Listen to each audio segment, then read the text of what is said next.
Hello दोस्तों, एक बार फिर से स्वागत है हमारे YouTube channel trending battle Bhojpuri पे। तो आज आप लोग इस वीडियो में देखने वाले हैं कि भोजपुरी गाने का शूटिंग या कोई भी गाने का मतलब लाइव रिकॉर्डिंग कैसे होता है।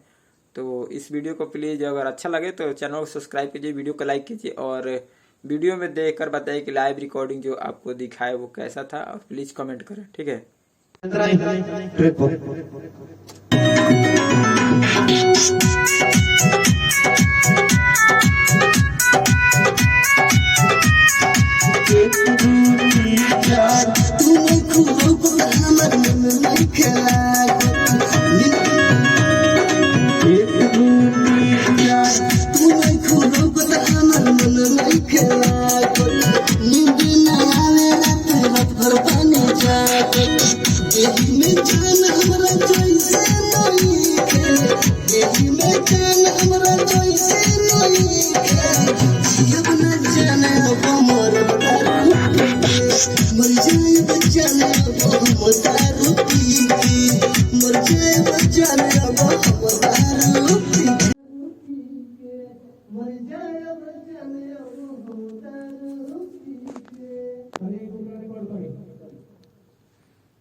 Hello hello Hello.